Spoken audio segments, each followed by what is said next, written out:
All right, YouTube. So we've been talking a lot of stocks lately. Let's jump into some real estate here. So Bigger Pockets. I've actually done a interview with Bigger Pockets. Actually, let's actually pull that up real quick. Bigger Pockets. Before I started any of my businesses, any of my companies, before I started even cutting hair, before I started a YouTube channel, anything, I was like a pup. I was 20 years old. I found out about Bigger Pockets. And when Bigger Pockets reached out to your boy to do a interview on one of their podcasts, yo, that meant everything to me, guys. Look at this. That's me. Yo, that's me right there. That's me right there. Disrupting an ancient industry by thinking differently. Your boy was on Bigger Pockets, and it was one of the biggest moments of my life, I feel like, because I grew, like, I came up thanks to Bigger Pockets. And so, anyways, I wanted to kind of pivot a little bit, get away from stocks so much, and go to real estate. Real estate, most of the time, is the best investment you can get into, in my opinion. But right now, in 2020, real estate has been rough. Really tough. You've seen all kinds of videos where there's a real estate bubble, where people are saying, prices, people are getting price out of the marketplace.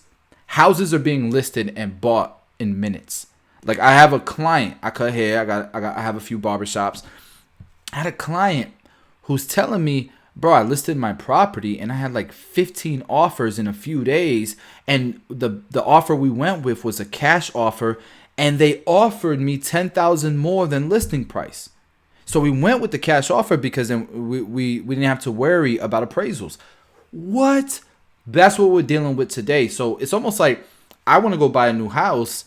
I'm going to have to go in the range where people ain't doing cash offers, right? I got to go to the 700,000 above range. It's getting serious, guys. So I want to watch this video that just dropped yesterday that's talking about investing in real estate during the 9-to-5 with a 9-to-5 job, because even though this might not be the best market to invest in as far as real estate, and there's always a market to invest in real estate, don't get me wrong, but there's opportunity costs as well. I just showed you guys a couple videos ago how I'm turning money into double, like in weeks. That's hard to do with real estate. Right now, I feel like the opportunity is in stocks, but again, at some point, there's going to be an opportunity cost to stocks, and real estate is going to be the better opportunity.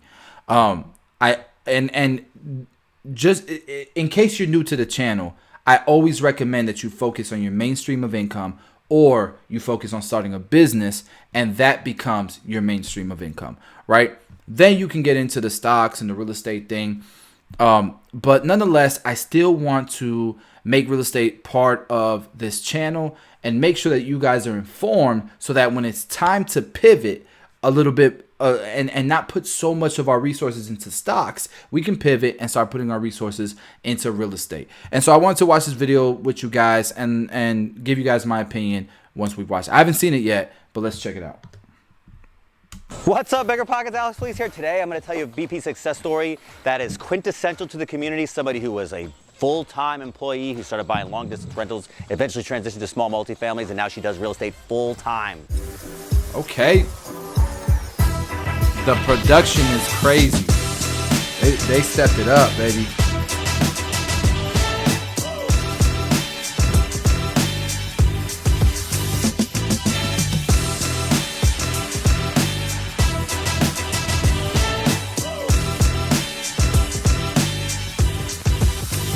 My friend Tanya and I met through the BP forums. Like I meet so many people. It is the best networking that has ever existed on the whole internet. You can learn so much and you can meet these fantastic people. She's going to tell you her whole story. We're going to talk about this deal. I'm in lovely Maryland. It's so humid. I actually had to curl my hair. Maryland's expensive. I'm in Florida. I know. I'm in Florida. I hate it too.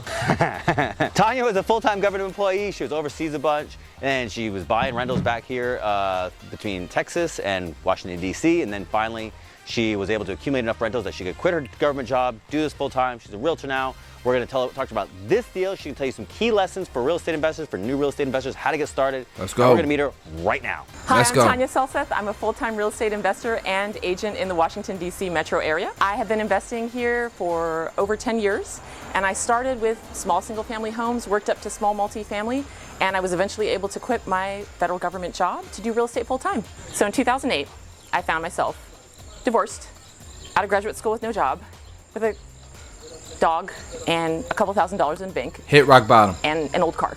That's all I had. But I had a new job, and I thought, okay, I'm gonna pick myself up from this place and start Let's over. go. And Glass I went half and joined the full. US Foreign Service. Went overseas. I've been working overseas for the last 12 years. Where did she join? And joined the US Foreign Service. There you Went go. overseas. I've been Thank working you. overseas for the last 12 years. And that allowed me to essentially save large, amounts of money to put into real estate. Real estate has changed my life. There's nothing else I can say about it. I mean, I started as a single person with a bunch of graduate student debt. And so I got one, and then another, and then another. And every time I had money, I would just shove it into real estate. That's A lot dope. of my friends thought, well, why aren't you investing in stocks? And personally, I think the stock market is like gambling. You have zero control over whether it goes up or down. It's all like gambling. If we're really gonna talk about it, like, it's all kind of gambling. You have zero control on. I mean, real estate is a little bit. It's slower. It's not so quick, but I mean, it's all a gamble. You might buy a bad deal. You might buy a piece of property that has skeletons that you didn't really notice. That might be on. I live in Florida. You could buy a house that passes all inspections, all appraisals, and 6 months later, you find out that you're on a sinkhole. It's all a gamble. I hate when real estate investors say that about stocks. Carlos, what are we doing today, man? What do you? Our job is to mitigate risk as investors, and understand that we're always risking, and you can mitigate risk whether you're in stocks or you're in real estate. So. I hate when people say that. Or sideways or any which way, right? But real estate, you control the asset. You select the asset. You know what the demographic is that's going to rent that asset. You are sort of the master of your own destiny. I'm here to tell you that I am a Bigger Pockets. You do have more story, control, and I can't for sure. tell enough people about Bigger Pockets. You do have more When control I with real started, estate. I knew nothing. I was overseas. I was in West Africa. All I had was my computer. I didn't have real estate meetups. I didn't have networks. I didn't have anything. But I would get home from work, I would be on my little computer, and I would read about all of these stories about people doing really amazing things with real estate. The BRRRR strategy, or seller financing, or flips, or all these things. And I thought, well, that guy's doing it. Why can't I do that too? And it didn't matter that I was overseas. I thought, well, there must be some way of doing this. And so through Bigger Pockets over the last 10 years, I've done seller financing, I've done a BRRRR, I've Killing done it. flips, I've Killing done it. turnkey real estate investing. I've done pretty much everything that you can do, and all of it, literally 100% of it, I learned through Bigger Pockets. There would have been no other way that I would have known about these things. And in a way, even though I was far away overseas with no peer group, Bigger Pockets was like my peer group. And I could see these people doing things, and you could ask other members, like, hey, how'd you do that? And people would share about their experiences. And that gave me the confidence and sort of the oomph, the chutzpah to go out and do it myself. And I made tons of mistakes. Guys, this is why I always say, man, it's kind of like an insult when you have an opportunity here in this country, and during this generation where information is so easily ready. You have the internet. You can Google the answers to anything. You can learn anything for free thanks to platforms like YouTube, where generations before us, they had to go to a library and read books to do what she's doing, or get blessed with the right mentorship. She was literally mentored by an online platform called Bigger Pockets. There's no excuse. We can all get this done. Can't even tell you the number of mistakes that I have made. This is not a perfect process by any stretch of the imagination, but you got to do it. You have to throw yourself out there. Today, I am happy to introduce you to my lovely 3-unit building in Hyattsville, Maryland.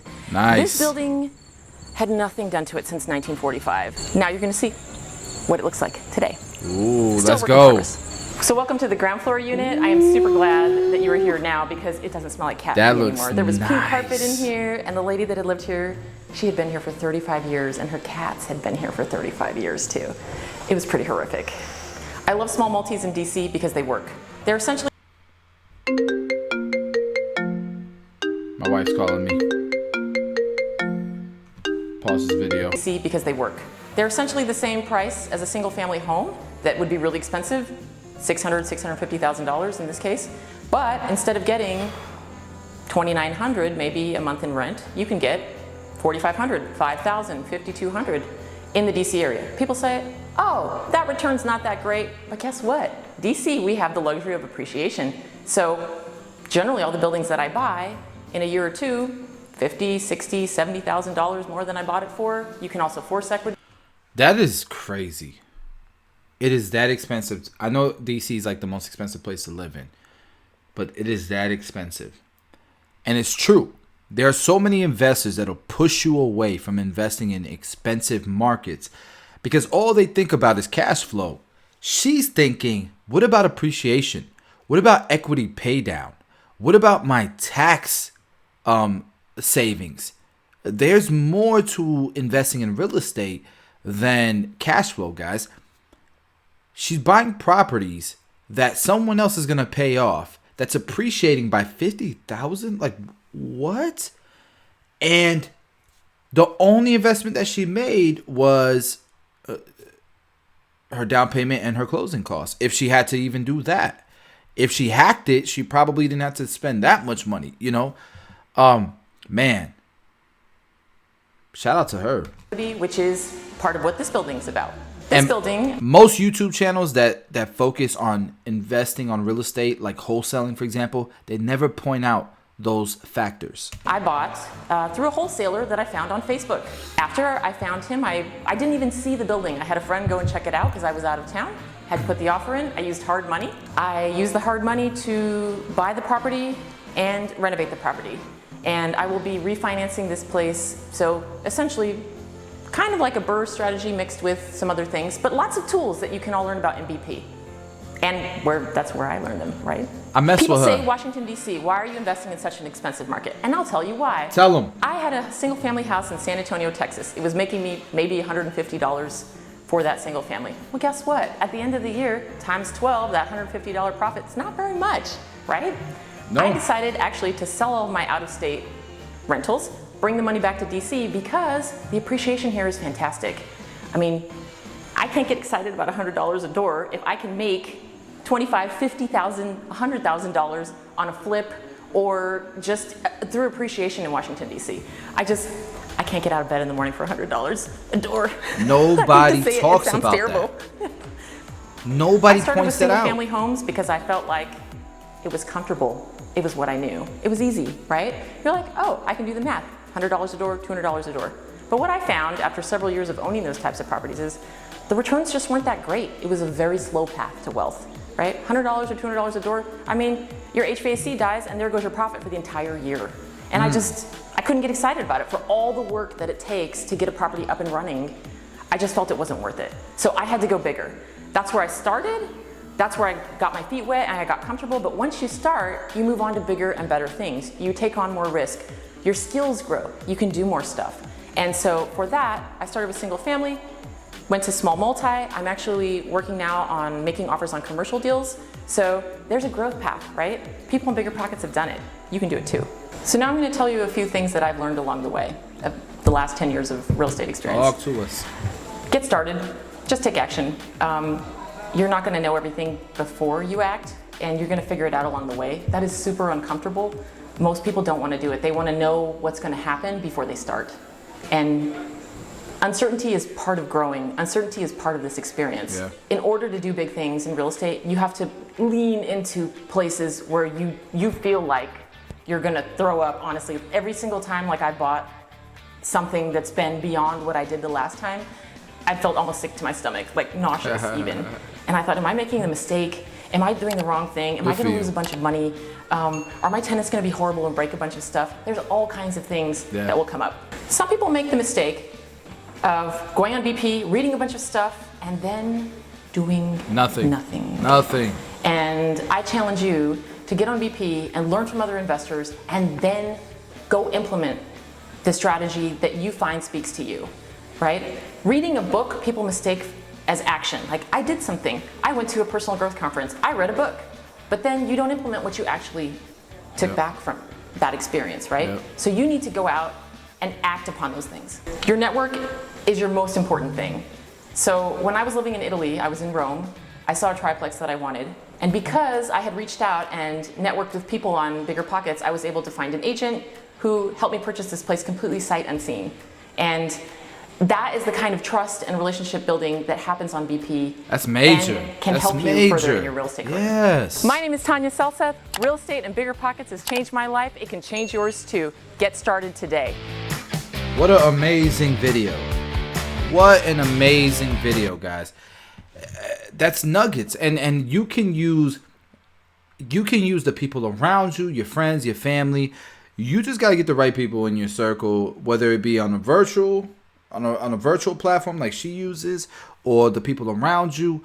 But you got to get started, man. You got to buy your own house. You just got to get started. I think this was a dope video, and it's eye-opening because everybody always talks about finding homes for way cheaper than the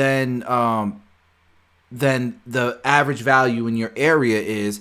That way you can get some equity, and then you know, you want to make sure you get cash flow, and you don't want to be in the expensive properties. You want to be in the cheap properties. Section 8 is amazing. Like, that's all you ever hear on YouTube videos. And she's talking about she likes the expensive areas.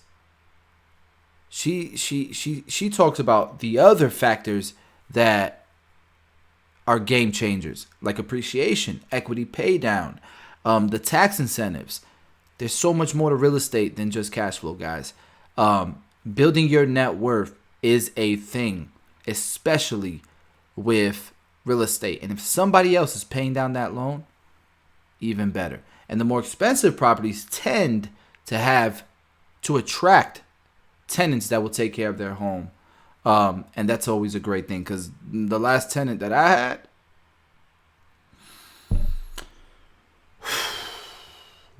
it was bad. It was really bad. Guys, that's another video. This one we talked about real estate. If you're new to the channel, please do subscribe. We're dropping content all the time.